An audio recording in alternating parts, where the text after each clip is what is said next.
сәлеметсіздер ме, Виблогерс KZ сайтының қолданушылары. Менің есімім Тойгулиев Баширов, және де бүгінгі біздің студиямыздың қонағы HTC One X.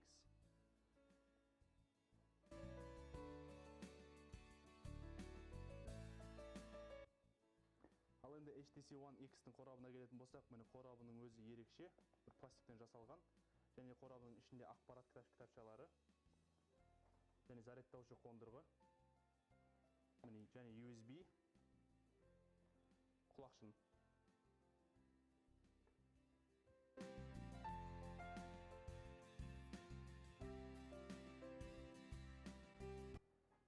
Ал енді HTC One X-дің сипаттамаларын айта кететін болсақ, оның сипаттамалары таңғалдырарлықтай 4 ядролы 1,5 ГГц процессор орнатылған, және видеокартасы NVIDIA Tegra 3, және сыртқы келбетіне қарасаңыздар, диагоналі 4,7 дюйм. Ал мен сол жақ бөлігінде USB-ге және HDMI-ға арналған ұяшық, үстіңгі бөлігінде мені блоктан шығаруға арналған батырма және құлақшынға арналған ұяшық. Оң жақ бөлігінде дауысын азайтуға немесе көтеруге арналған батырмалары бар. Ал енді астыңғы бөлігіне қарайтын болсақ, астыңғы бөлігінде сөйлескенге арналған тек қана микрофон ғана бар, басқа артық еш нәрсе жоқ. Енді артқы келбетінде HTC-да 8 мегапиксельдік камерасы және HTC-дің өзінің белгісі, логотипі, және астыңғы бөлігінде динамик және Beats аудионың белгісі. Beats аудио дегеніміз бұның толық аудио системасы Beats аудио компаниясымен бірге жасалынған. Яғни сіз музыканы немесе басқа да әуендерді жоғары сапада тұнық тыңдай аласыздар. HTC One X-тің дизайны өте жақсы жасалынған екен. Қалыңдығына қарайтын болсаңыз 8,9 мм және салмағы өте жеңіл, 130 грамм болып табылады. Ал енді ішкі бөлігін қарайық, енді оған кіру үшін үстіңгі бөлігіндегі батырманы бассаңыз қосылады. Блоктан шығару үшін жылжытып алып қойасыздар. Енді бұда орнатылған операциялық жүйесі Android 4.0 Ice Cream Sandwich.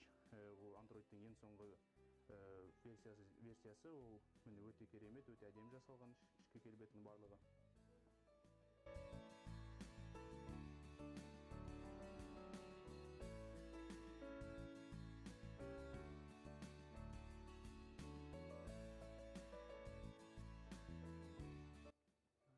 HTC One X-ің және де бір ерекшелігі, ол артқы бөлігіне қарайтын болсаңыз, еш нәрсе ашылмайды, еш нәрсе алынбайды. Яғни батарейка барлығы ол жабық түрде жасалынған, матовый қақпағының ішінде.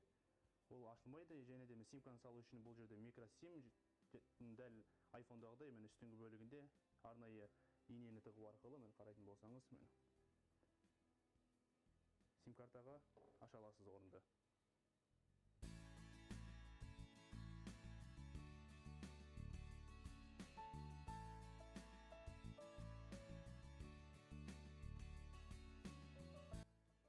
Біздің қолымыздағы HTC One X-те орнатылған жады 32 гигабайт, озу 1 гигабайт, және де дисплейінің әйнегіне қарайтын болсаңыз, ол Gorilla Glass 2, яғни шегемен немесе басқа да заттармен сыратын болсаңыздар, сырылмайды бұл.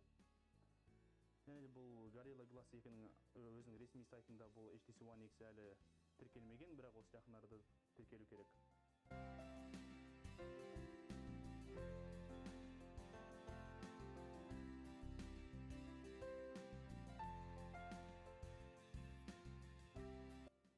Ал енді HTC One X-тің камерасы туралы айта кетейік.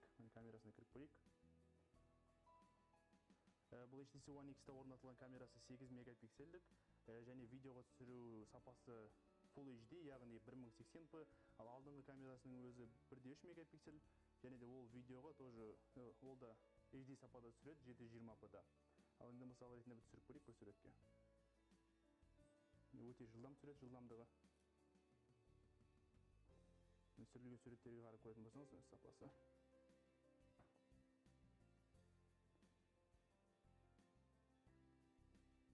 Сапасы да төмен емес, өте жоғары. Ал енді видеоға түсіріп көретін болсаңыз, видеоға арналған арнайы батырмасын басып, ректі бассаңыз, видеоға түсіріп бастайды.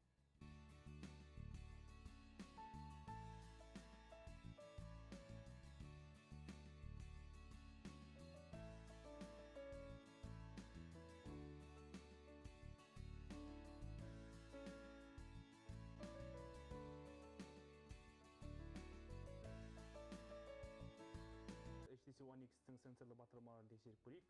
Мысал ретінде бір SMS жазып көрейік.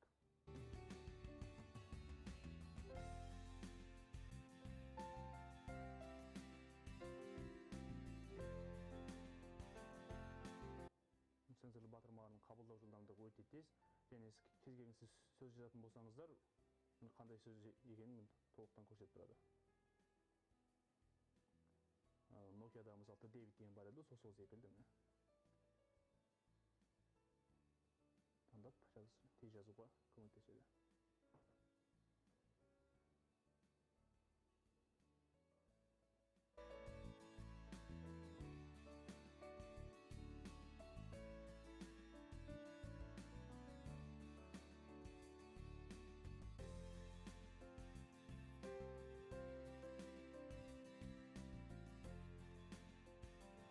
Ал енді Beats аудиоға арналған аудио системасын тексеріп көрейік. Тексеру үшін мен музыка әуендер тізіміне кірдім. Мен біреуін таңдап көрейік.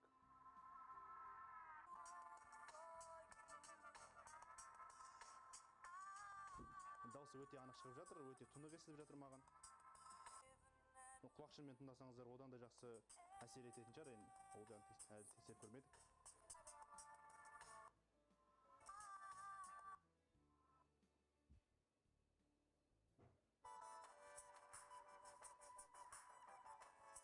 Өздеріңіз көріп тұрғандай, міне музыкальный проигрыватель дейді, жаңағы әуендері ойнайтын бағдарламасы өте әдемі жасалған, ыңғайлы.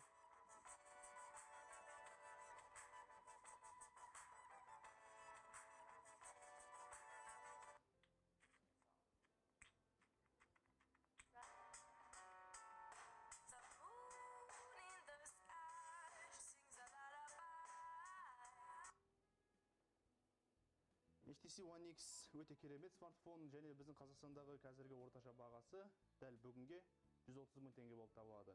Егер сіз алғыңыз келсе, HTC-ді алуға кеңес берер едім. Біздің бейне шолуымыз арнайы Mobistore.kz және де eBloggers.kz сайты үшін болды. Көргендеріңізге рахмет. Сіздермен бірге болған тағы да мен Әлішер. Сау болыңыздар.